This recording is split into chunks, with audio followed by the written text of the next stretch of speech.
Tenían 12 años, cintas amarillas brillantes en el pelo. Sonrieron con Mickey Mouse abrazándolo un momento congelado en el tiempo. Pero cuando su madre regresó unos minutos después, ya se habían ido. Desaparecido, en medio de Disneylandia. Ningún grito, ninguna lucha, ninguna despedida. La foto fue la última prueba de que alguna vez existieron. Y casi 3 décadas después, cuando los trabajadores descubrieron algo enterrado debajo del parque, debajo del mismo lugar donde millones de personas caminan cada año, la verdad comenzó a salir a la luz. Y no fue mágico. Antes de desentrañar este escalofriante misterio que duró décadas, asegúrate de darle me gusta, suscribirte y activar las notificaciones, porque algunas historias tardan años en encontrar el final. Este empieza con sonrisas y termina con silencio. La familia detrás de la historia. La familia Chen había comenzado recientemente su nuevo hogar en California. Fernanda Chen, madre soltera de Guangzhou, emigró a Estados Unidos en 1982 después de que un incendio en su lugar de trabajo le costara la vida a su esposo. Con 2 hijas, las gemelas Mariana y Liliana, trabajaba en el turno de noche en una fábrica textil, ahorrando cada dólar para sus hijas. Para 1985, Fernanda tenía un objetivo: darles a las gemelas un cumpleaños inolvidable. Disneyland, California, el lugar más mágico de Estados Unidos. Llegaron al parque el 15 de julio de 1985. Hacía calor, había mucha gente, pero era perfecto. Las gemelas estaban vestidas de manera idéntica, camisetas rosas con brillos en el pecho, overoles de mezclilla azul claro, zapatillas blancas limpias y esas cintas amarillas a juego que Fernanda se había atado esa mañana. Todos estaban sonrientes, tomados de la mano, saltando por el parque como si cada atracción fuera un sueño. Según todos los informes, fue uno de los días más felices de sus vidas. Hasta las 15:07 horas. La última foto. Estaban en Tomorrowland cuando lo vieron Mickey Mouse. Uno de los miembros del elenco, con el disfraz completo, estaba animado, saludando, abrazando a los niños y estrechando manos. Mariana chillaba de emoción. Liliana, más callada pero igual de emocionada, tiró de la manga de su madre. «Foto», susurró. Fernanda asintió. Tomó 3 fotos, la última de las cuales se haría famosa: las gemelas de pie, a cada lado de Mickey, ambas radiantes. Lo que ocurrió después sigue siendo motivo de amargo debate. Fernanda se disculpó para ir al baño a menos de 30 metros de distancia, y según ella misma relató el personaje de Mickey, asintió e hizo como si se quedara con las niñas. Otros invitados confirmaron después haberlo visto interactuar con ellas, incluso riendo y caminando lentamente en un pequeño círculo, como si las estuviera entreteniendo. Cuando Fernanda regresó, el espacio estaba vacío. No hay gemelos, no Mickey, nada más que ecos. Comienza el pánico. Al principio fue incredulidad. Quizás se irían corriendo a otro personaje, a una tienda, a un paseo. Luego vino la confusión. Luego el miedo. Fernanda buscó frenéticamente durante 10 minutos antes de avisar a un miembro del personal. A las 3:30 p.m., la seguridad de Disney ya estaba presente. Las atracciones en los alrededores se detuvieron. Se hicieron anuncios. El personal se desplegó. Los testigos solo presentaron fragmentos. Vi a las chicas siguiendo a Mickey hacia la galería de juegos. Estaban cerca del túnel de Space Mountain. Había un segundo Mickey cerca de la fuente. En 1985, las cámaras de vigilancia eran limitadas. No había transmisión en vivo ni reconocimiento facial en todo el parque, y solo se obtenían imágenes granuladas y de baja resolución desde ángulos fijos. Nunca apareció ningún video que mostrara a los gemelos saliendo. No se vio salir a nadie que pudiera igualar el disfraz completo de Mickey. Y luego vino el peor detalle. El artista asignado a ese traje de Mickey durante el turno de las 2:30 a las 3:15 p.m. nunca regresó a la rotación del personal. Simplemente Desaparecieron. La investigación, la policía de Anaheim, lanzó una de las búsquedas más intensivas en la historia de la ciudad. Los ejecutivos de Disney, aterrorizados por las consecuencias en materia de relaciones públicas, cooperaron plenamente, proporcionaron listas de personal, préstamos de vestuario y registros de credenciales de seguridad. Pero había un problema evidente. Todos los miembros del elenco contabilizados, ese día, fueron absueltos. El Mickey que vio Fernanda no coincidió con ninguna rotación de disfraces de los empleados. Su traje era diferente, un poco descolorido. Sus guantes estaban cosidos en las puntas de los dedos, algo fuera de lo reglamentario. Su estatura no coincidía con la de ningún otro miembro del personal. Alguien se hizo pasar por Mickey Mouse y entró al parque sin ser detectado. Se contactó al FBI. Se rastrearon e interrogaron a decenas de otros avistamientos de disfraces de Mickey. Pero el hombre el que posó con los gemelos Chen en esa foto nunca fue encontrado. Un caso sin resolver congelado en el tiempo. A medida que las semanas se convirtieron en meses, el caso se enfrió. No hay cadáveres, no hay notas de rescate, no hay sospechosos creíbles, solo una madre en duelo y una fotografía granulada. Los medios los apodaron los gemelos de Disneylandia. El caso captó la atención nacional y desató un debate sobre la seguridad infantil, la vigilancia de los parques y las lagunas legales en la suplantación de identidad en los disfraces. Pero sin pistas todo se estancó. Fernanda nunca salió de California. Se negó a declarar a las niñas legalmente muertas. Cada año el 15 de julio dejaba 2 listones amarillos a la entrada del parque. Todos los años esperaba. Y durante 28 años, nada cambió. Hasta 2013. Parte 2. La cabeza en el desagüe. En febrero de 2013, Disneyland se preparaba para su nueva atracción, una renovación futurista de Tomorrowland. El proyecto requirió extensas obras subterráneas, incluyendo la eliminación de antiguos sistemas de drenaje que no se habían tocado desde principios de la década de 1980. Poco después de la medianoche del 17 de febrero, 2 trabajadores contratados retiraban los escombros de un pozo de drenaje de hormigón sellado bajo un corredor de servicios públicos.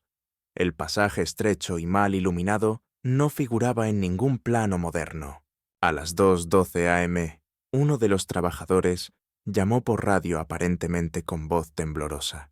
Encontramos algo humano. Lo que encontraron reabriría uno de los archivos más oscuros de la policía de Anaheim, lo que la Tierra nos devolvió.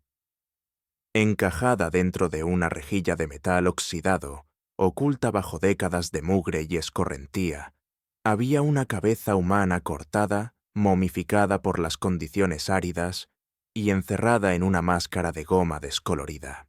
La máscara era inconfundible. Ratoncito Mickey. No es una réplica, no es un juguete, pero una máscara de un personaje de Disney de tamaño real, moldeada a medida y de calidad profesional, fusionada con restos humanos. Los forenses confirmaron lo imposible. El tejido humano dentro de la cabeza de Mickey pertenecía a un hombre de unos 40 años, probablemente fallecido a mediados de los años 1980. No había mandíbula, no había identificación, solo un pequeño fragmento de hueso cerca de la cavidad orbital. Un artista forense reconstruyó digitalmente el rostro y el resultado tenía un sorprendente parecido al de un exmiembro del elenco de Disney que había desaparecido en 1981. Un hombre llamado Robert Ellis. ¿Quién fue Robert Ellis? Robert Ellis trabajó como actor de reparto a tiempo parcial en Disneyland entre 1979 y 1981. Conocido por su puntualidad y su carácter tranquilo, desapareció de su apartamento sin dejar rastro. En ese momento no se sospechó de ningún delito. Las autoridades asumieron que se había mudado o se había unido a un espectáculo itinerante. Pero su expediente nunca se cerró oficialmente. Y ahora su cabeza decapitada estaba debajo de Disneylandia, vistiendo el traje con el que solía actuar. Pero el momento no coincidió. Ellis desapareció en 1981. Los gemelos Chen desaparecieron en 1985, lo cual planteó una pregunta aterradora. Si Ellis estuviera muerto, ¿quién llevaba el disfraz de Mickey que atrajo a los gemelos? De vuelta al principio, la inspectora Natalia Reeves, una detective de homicidios, recién ascendida, que había estudiado el expediente Chen en la universidad, fue contratada para dirigir el caso reabierto. Reexaminó las fotografías originales del parque de 1985, incluida la famosa imagen de los gemelos abrazando a Mickey. Se centró en un detalle: las costuras del guante, extrañas, deshilachadas y fuera de reglamentación. Ese mismo estilo de costura coincidía con una foto policial archivada de Ellis con su disfraz de 1980. Y había algo más. Una foto de un invitado tomada por una familia no relacionada apenas minutos antes de que los gemelos desaparecieran mostraba a Mickey parado en el fondo, pero sus ojos no miraban a la cámara. Estaban girados hacia un lado, mirando a los gemelos. Parte 3. La sala de vestuario. 2 semanas después del descubrimiento de la cabeza de Robert Ellis, debajo del pozo de drenaje, el inspector Reeves recibió un aviso que cambió toda la investigación. Una carta anónima con matasellos de Santa Ana llegó al departamento de policía de Anaheim. Estaba mecanografiada sin firmar y sellada en un sobre blanco sencillo. El mensaje decía: «Los demás todavía están abajo, detrás del antiguo sótano de utilería, por 3C. Pide las llaves que Disney nunca registró». Parecía una tontería o un engaño, pero los archivos de seguridad interna de Disney hicieron referencia a un área olvidada, conocida como Prop Cellar, que alguna vez se usó como almacén en los años 70 antes de ser cerrada durante una revisión del Código contra Incendios. Había estado cerrado durante más de 30 años. Por 3C, el 5 de marzo de 2013, acompañado por personal de seguridad del parque y forense, el inspector Reeves ingresó al corredor del subsuelo debajo de Adventureland, una región marcada como prohibida desde 1986 debido a medidas sísmicas. Encontraron la puerta 3C, pintado de negro, bisagras oxidadas. No consta su existencia en los planos actuales de las instalaciones. Al abrirlo a la fuerza, reveló un espacio escalofriante: maniquíes cubiertos de polvo, ataúdes de utilería de la mansión encantada, cajas de madera podridas con la etiqueta Fantasyland 1975 y al fondo, una hilera de bolsas de ropa colgando de una tubería oxidada. Dentro de las bolsas, 5 trajes completos de los personajes Mickey, Minnie, Donald, Goofy y un disfraz que nunca existió oficialmente. Una variante oscurecida de Mickey Mouse, colores apagados, guantes más largos y ojos más grandes. No fue diseñado para el rendimiento. Fue construido para disfrazar a una persona a simple vista. Pruebas dejadas a la podredumbre. Los forenses recogieron fibras, rastros de ADN y muestras de los 5 disfraces. El extraño traje de Mickey contenía algo más: pelo humano, fragmentos de hueso, un molar parcial perteneciente a un niño cuya edad se estima entre 10 y 13 años. Las pruebas confirmaron que coincidía con Liliana Chen.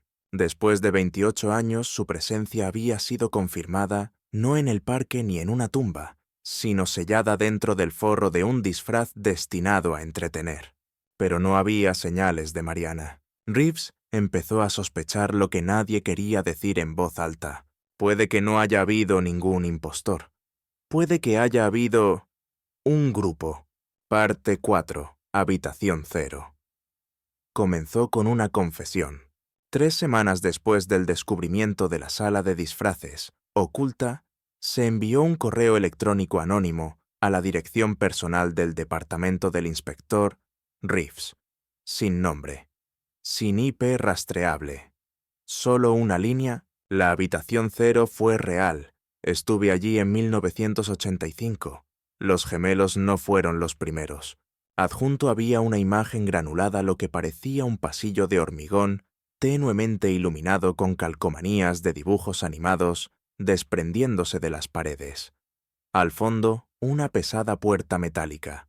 Sobre ella una plantilla apenas visible. Decía RCZ01. Disney no tenía registro de ninguna ubicación denominada Habitación Cero, pero el personal de mantenimiento de larga data recordó rumores de un túnel de almacenamiento piloto, construido debajo del Fantasyland original a fines de la década de 1970, un proyecto de construcción sin futuro, abandonado y sellado después de los recortes presupuestarios. Si la Habitación Cero existía, no estaba destinada a recibir huéspedes, ni siquiera estaba destinado a los empleados. El descenso, el 11 de abril de 2013, bajo estrictas medidas de seguridad, Reeves y un equipo forense siguieron un camino de acceso enterrado debajo de un ascensor de mantenimiento cerca de It's a Small World. El pasillo era estrecho y estaba revestido de yeso desmoronado. Cada pocos metros se veían caras de dibujos animados, pintadas sobre cables expuestos. Sus sonrisas se desvanecían con la humedad. Al final estaba la puerta de la foto. Erjet Nilovan estaba fría al tacto, cerrada con 3 cerrojos. Cuando la abrieron a la fuerza, el hedor los golpeó primero. Mojo, polvo, podredumbre. El espacio interior medía unos 9 metros de ancho, iluminado por viejos tubos fluorescentes aún conectados a la red eléctrica de emergencia. En el centro había una mesa metálica oxidada, atornillada al suelo, y en la pared, 8 nombres, garabateado con marcador descolorido, 6 tachados, 2 no. Los nombres sin cruzar, Liliana, Mariana. Lo que encontraron dentro, dispersos por toda la habitación, había restos de tela podridos, zapatos de niños y un viejo reproductor de cintas de carrete. Al encenderse, emitía una serie de clips de audio, en bucle fragmentos de canciones de Disney, distorsionados y ralentizados, hasta el punto de ser irreconocibles. Algunos miembros del personal informaron haber escuchado una segunda voz, un susurro subyacente a la música.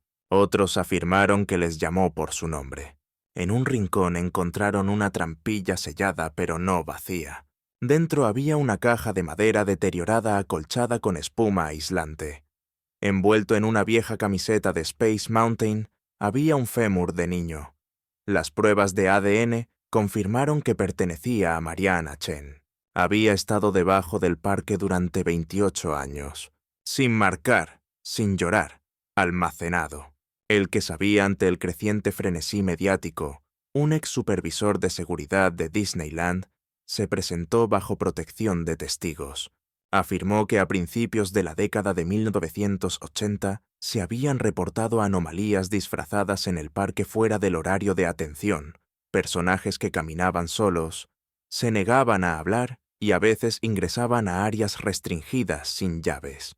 Al revisar las grabaciones de seguridad, esas figuras nunca aparecieron en la cámara, pero los testigos juraron haberlas visto. Algunos creían que eran bromistas, otros temían algo peor. El supervisor confirmó que la Sala Cero había sido eliminada tras la desaparición de un niño en 1981 y que los trajes fueron destruidos discretamente. O eso creían. Alguien había guardado uno y lo usé de nuevo. Parte 5. El rostro detrás de la máscara. Después de semanas de silencio, la ruptura llegó inesperadamente.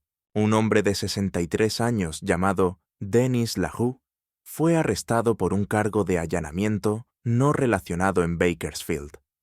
Durante el registro, las huellas dactilares apuntaron a un antiguo expediente sellado, un ex subcontratista de mantenimiento de Disneyland de 1980 a 1986. Cuando le preguntaron sobre su paradero en julio de 1985, LaRue se mostró errático. Mencionó los túneles, pidió su disfraz y susurró que Mickey nunca debía sangrar. Los investigadores obtuvieron una orden para registrar su casa rural. Lo que encontraron puso fin al caso. La sala de archivos escondido, Detrás de una pared falsa en el sótano de Larue, había un museo privado del horror, polaroids de niños dentro de los camerinos de los personajes, fragmentos de disfraces antiguos de Disney, incluidos guantes de Mickey oscuro, grabaciones de sonido, etiquetadas como audio de entrenamiento, voces distorsionadas y superpuestas sobre música de carrusel, y lo más condenatorio de todo, un diario. Dentro del diario había anotaciones fechadas entre 1981 y 1985. Uno fechado el 16 de julio de 1985 decía: «Los gemelos eran perfectos, sonreían, confiaban en mí. Los túneles ahora son míos. La habitación 0 guarda secretos».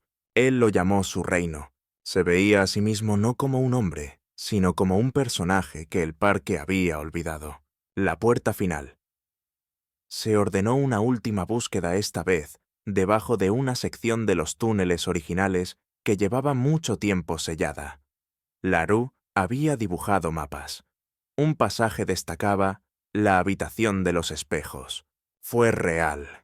Tras un panel oxidado, encontraron una cámara revestida de espejos unidireccionales, cristales de vigilancia que daban a varias colas de atracciones. Abandonada hacía décadas, la habitación albergaba muebles podridos, un intercomunicador roto y retazos de piel de disfraz fijados a un tablero de corcho. Aquí era donde Larue había estado observando, donde había escogido a los niños que quería seguir. Mariana y Liliana no habían sido las primeras. Eran precisamente ellos los que nadie podía ignorar. Secuelas. Larue fue declarado no apto para el juicio. Internado. Silencio. Fernanda Chen falleció en 2016, 2 años después de enterrar finalmente a sus hijas. La sala 0 fue sellada permanentemente. El parque negó tener conocimiento de su propósito, pero los empleados todavía susurran sobre los túneles y sobre aquella vez que Mickey sonrió, un poco demasiado ampliamente. ¿Crees que Larue actuó solo o estaba protegiendo algo más grande, algo que aún estaba bajo el parque? Déjanos saber lo que crees. Y si esta historia te quedó grabada, dale like, suscríbete y activa la campanita, porque todavía hay lugares a los que ningún mapa te llevará. Y a veces el lugar más feliz de la Tierra esconde los más oscuros.